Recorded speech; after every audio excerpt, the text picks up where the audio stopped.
ఏమంటారు ఆ కొంతమంది ఎవరు? లక్ష్మణరావు గారు మీకు ప్యానల్ ఉన్న ప్రజలకి మన నమస్తే. దాస్ కింద 74 సంవత్సరాలు వచ్చి 40 సంవత్సరాలు రాజకీయ అనుభవం, ఏదో ముసలితనంలో ఏదో మా విజనాలని మాకున్నటువంటి కొన్ని ఛానల్స్, వేడి పత్రికలు, కుల పత్రికలు, కుల సంఘాల మీడియాలతో ఆయనంత పోటుగోడు లేరు, వీరు లేడని ప్రసారం చేసుకున్నటువంటి వ్యక్తి గురించి ఎంత తక్కువ మాట్లాడితే అంతమంది. ఎవరికి విజనారీ, ఎవరో విజనారీ, ఎవరో క్రైము, రండ్రా పోలీసులు రండ్రా తెలుసుకుంటారండి, ఆయన్ని కొట్టండ్రా, ఆ పోలీసులను కొట్టండి, ఆ డిఎస్పీని కొట్టండి, ఎస్పీని కొట్టండి అని. ఎవరి గురించి అండి మీరు చెప్పేది? ఎవరి గురించి అండి మీరు చెప్పేది? ఎవరు? ఈ చంద్రబాబు నాయుడు గారు కాదా? చంద్రబాబు నాయుడు గారు కందుకూరులో జరిగిన అంటే మీరు చెప్పినట్టు ఇప్పుడు చెప్పిన మాటలు కాదు సార్. చెప్పింది ఎవరు? లక్ష్మయ్య గారు. లక్ష్మీనాథ్ గారు చెప్పండి మాట్లాడండి. మీరు ప్రశ్నలు వేయండి. మీరు చెప్పింది నాకు అర్థం కాలేదు. అంటే మీ అంబటి రాంబాబు గారు మన పోలీసులతో మాట్లాడారు, అంబటి రాంబాబు గారి గురించి చెప్తున్నారా అనుకున్నా నేను. కందుకూరులో 8 మంది చనిపోయారు, ఇరుకు ప్రదేశంలో మీరు సభలు పెట్టారు, ఇరుకు ప్రదేశంలో సభలు పెట్టి 8 మంది చచ్చిపోతే అక్కడ స్టాంపేడ్ జరిగితే కొట్టండి డిఎస్పీని, కొట్టండి ఎస్పీని, ఎవడో పోలీసులు లాగండి తన్నంత క్రైమ్ కదండి. అది క్రైమ్ కదా చంద్రబాబు నాయుడు? మీ పార్టీలో ఎంతమంది క్రైమ్ చేసిన లేరు? మీ పార్టీ ఎమ్మెల్యేలో ఈ మొన్ననే కేంద్ర ప్రభుత్వం రిలీజ్ చేసింది లిస్టు. అత్యధికంగా అక్రమ కేసులు, అన్యాయ కేసులు, అవినీతి కేసులు, అన్ని కేసుల్లో ఇండియాలోనే నంబర్ 1 టీడీపీ పార్టీ. మీ ఎమ్మెల్యే అందరూ కూడా ముందు వరుసలో కూర్చున్నారు. ఏం మాట్లాడతారు మీరు? దెందులూరు ఎమ్మెల్యే ఒక గెజిటెడ్ ఆఫీసర్, ఒక ఎంఆర్ఓ అని కడుపులు తన్ని ఇసుకను ఆపిందనం దీంతో తంటే దానికి తిక్కడం లేదు. అంటే మీ యొక్క ప్రభుత్వ పాలన ఎలా తన్నేసే పర్లేదు, ఆడవాళ్ళకి ఏ రకంగా శిక్ష చేసినా పర్లేదు. నీ సొంత నియోజకవర్గంలోనే ఒక ఆడపెట్టిన చెట్టు కేసు కొడితే దానికి తిక్కడం లేదు. మీరా మాట్లాడతారు క్రైమ్ గురించి, మీరా ప్రోత్సహిస్తారు కదా క్రైమ్ ని. ఈ రోజునేమో సొంత పోస్ట్ మాట్లాడుతూ ఉన్నారు. మేము ఒకటే చెప్తాం లక్ష్మీనాథ్ గారు, జగన్మోహన్ రెడ్డి గారు ఏదో పల్నాడు మరి రెంటపాలకి వెళ్ళేటప్పుడు అక్కడ కొంతమంది వైఎస్ఆర్ పార్టీ కార్యకర్తలు, కొంతమంది టీడీపీ నుంచి వచ్చిన వ్యక్తులు కొన్ని ప్లకార్డులు పట్టుకున్నారు. వాళ్ళకి నచ్చిన సినిమా డైలాగులు ఏమో వాళ్ళు రాసుకున్నారు. ఒకటి లక్ష్మణరావు గారు ఇక్కడ ఒకటి ఉంది, ఒక క్వశ్చన్ ఉంది. ఆ క్వశ్చన్ ఏంటంటే, సాధారణంగా మనం బీహార్లో తుపాకులు పట్టుకోవటం, ఏదన్నా ఫంక్షన్ చేసినా, ఏదన్నా ఆనందంగా వచ్చినా, ఏదన్నా తుపాకులు చూపిస్తూ ఉంటారు. మీరు మనం చూసారో లేదో, కొడవళ్ళు, వేట కొడవళ్ళు పట్టుకుని ఎగురుతున్నారు. మీకు ఆ విజువల్స్ కావాలంటే మన స్క్రీన్ మీద ఉన్నాయి, చూడొచ్చు మీరు. ఇది దేనికి చిహ్నం అంటారు? కొడవళ్ళు పట్టుకుని ఎగరటాన్ని అంటే నేను చూపించమంటారా? జనసేన పార్టీ వాళ్ళు గంజా తాగిన బ్యాచ్ ఎంతమంది చేసిన చూపించమంటారు వీడియోలో? టీడీపీ పార్టీ నుంచి గంజాయి తాగిన వ్యక్తులు చేసిన గంజాయి తాగారో లేదో చెక్ చేస్తే తెలుస్తుంది. వేట కొడవళ్ళు ముందే కనబడుతున్నాయి. ఎవరైతే ఆ రప్ప అని పెట్టినటువంటి గంగమ్మ జాతరలో పొట్టేళ్ల తలని నిరికినట్టు నరుకుతామని పోస్ట్ ఏవైతే ప్లకార్డు పట్టుకున్న వ్యక్తుల్ని 2.0 జగన్మోహన్ రెడ్డి గారు లోడింగ్ మీకు అని పెట్టినట్టు వ్యక్తుల్ని మీరు అరెస్ట్ చేశారు కదా. ఈ రోజున తెలంగాణలో పట్టుకున్నారు, తెలంగాణలో కూడా పెట్టుకున్నారు. మరి వాళ్ళ మీద ఎందుకు కేసులు పెట్టలా? వాళ్ళని ఎందుకు అరెస్ట్ చేయాలా? అంటే మీకు ఒక చట్టము, తెలంగాణలో ఒక చట్టం ఉంటుందా?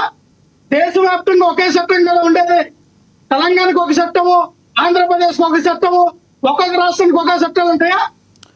ఈ రోజున ఎందుకు అరెస్ట్ చేయలేకపోయారు వాళ్ళే? కేవలం ఇక్కడ అక్కడ పట్టుకున్న వ్యక్తి టీడీపీ కార్యకర్త అని అర్థమైంది.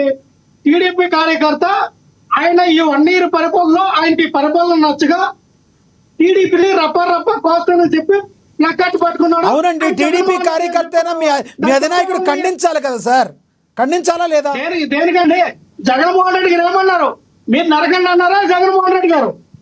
అలా పట్టుకోవడం మంచిది కాదన్నారు కదా ప్రజాస్వామ్యానికి. వినాలా లక్ష్మీనాథ్ గారు? చెప్పండి. టీడీపీ పార్టీని రప్ప ఆయన నరుకుతాడంట, ఆయనకి ఆ పరిపాలన నచ్చలేదంట. మనం ఏం చేద్దాం? వాళ్ళ పార్టీ నుంచి వచ్చిన వ్యక్తి నరుకుతా అంటున్నాడు. ఎవరి పార్టీ ర్యాలీలో పాల్గొన్నారు సార్? అది ఏం మాట్లాడుతున్నారు లక్ష్మణరావు గారు?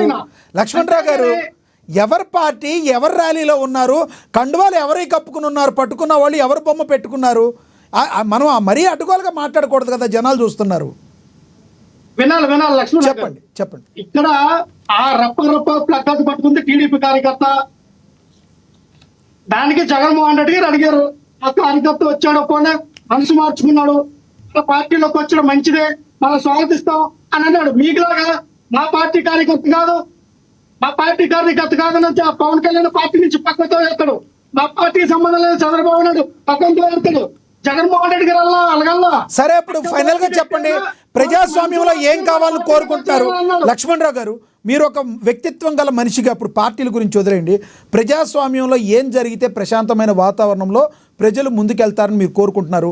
పార్టీలు ఇవన్నీ మానేద్దాం సార్, ఒక వ్యక్తిగా మీరు మాట్లాడండి ఫస్ట్. లక్ష్మణరావు గారు, ఇది కరెక్టేనా? ఒక నిమిషం సార్, ఏ పవన్ కళ్యాణ్ గారు తిరుపతిలో సభ పెట్టి మీరు హిందువులేనా, మీకు పౌరుషం లేదా, మీకు రోషం లేదా, సబ్జెక్ట్ లాగా రండి సార్. ఏంటంటే మొత్తం హిందువులను రచ్చగొట్టినప్పుడు ఏం పీకారు సార్, ఏం పీకారు అన్నా నాకు అర్థం కాదు. సబ్జెక్ట్ లోకి రండి సార్, ఎటు కాని సబ్జెక్ట్ లోకి వెళ్తున్నారు మీరు.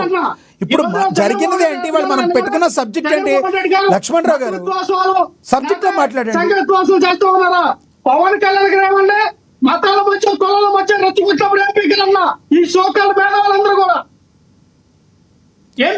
ఏమన్నారు ఆయన పవన్ కళ్యాణ్ గారు ఏమన్నారు మీరు చెప్పండి. రాట్ల స్టిక్ల హాకీ స్టిక్ల రాళ్ళ చేతుల అన్ని తెలుసుకుందో వైఎస్ఆర్ పార్టీ ఎమ్మెల్యే గోండాలో కొడుకులంటే ఎంతమంది కొడుకులండి? మీ అమ్మకి ఎంతమంది కొడుకులు కన్నారండి? వైఎస్ఆర్ పార్టీ ఎమ్మెల్యే కొడుకులంటే ఎంతమంది కొడుకులు? అబ్యూజింగ్ వర్డ్స్ వద్దు సార్ లక్ష్మణరావు గారు, అబ్యూజింగ్ వర్డ్స్ వద్దు.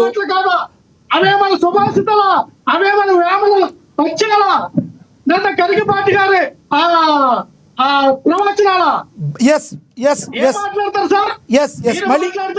మళ్ళీ మాట్లాడతాం మీతో, మనతో స్టూడియోలో. జగన్మోహన్ రెడ్డి గారు ఎప్పుడు కూడా నరకండి, రైట్. పవన్ కళ్యాణ్ గారు తల నరకండి, చంద్రబాబు నాయుడు గారు తల నరకండి, నారా ఒక తల నరకండి. అలా ఏం మాట్లాడండి? నిన్న ఒక ఎదవ, ఒక సెవట ఎదవ బుచ్చాయి చౌదరి అన్న కొడుకు ఏం మాట్లాడండి? మీరు లాంగ్వేజ్ మంచిగా పెట్టుకోండి ప్లీజ్. నో, ఇది కరెక్ట్ కాదు. లాంగ్వేజ్ సరిగ్గా మాట్లాడాలి. మళ్ళీ వస్తాం మీ దగ్గరికి. మీరు డైరెక్ట్ గా మాట్లాడండి. ఇప్పుడు బుచ్చాయి చౌదరి అన్నారు, అబ్యూజింగ్ వర్డ్ ఎందుకు మాట్లాడుతున్నారు? తప్పు లక్ష్మణరావు గారు, దయచేసి మాట్లాడద్దు అలా. మళ్ళీ వస్తాం మీ దగ్గరికి. ఎస్ లక్ష్మణరావు గారు, దయచేసి అర్థం చేసుకోండి. మళ్ళీ వస్తాం మీ దగ్గరికి. మనతో స్టూడియోలో అందుబాటులో ఉన్నారు రాజకీయ విశ్లేషకులు వేల్పూరి శ్రీనివాస్ గారు, ఆయనతో మాట్లాడదాం. శ్రీనివాస్ గారు చెప్పండి, ఏం మాట్లాడతారు? నమస్కారం మీకు, లక్ష్మణరావు గారు, ఛానల్లో ఉన్న మిత్రులకి. నిజంగా భారతదేశంలో ఆంధ్రప్రదేశ్ రాజకీయాలు పూర్తిగా కలుషితమైనవి.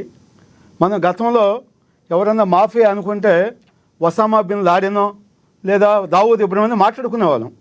ఇవాళ వాళ్ళ పేర్లు కాదు, ఇవాళ రాజకీయ నాయకులే మాఫియా డౌన్లు అయ్యారు. మరి ఒక్కొక్క ఎమ్మెల్యేల మీద, నేను ఏ పార్టీ ఆ పార్టీ అని మాట్లాడట్లేదు, 50 కేసులు 100 కేసులు ఉన్నాయి. అంటే ఎలాంటి క్రిమినల్స్, మాఫియా గ్యాంగు ఇవాళ రాజకీయాల్లోకి వచ్చి అసలు వాళ్ళు ఏం చేద్దామనే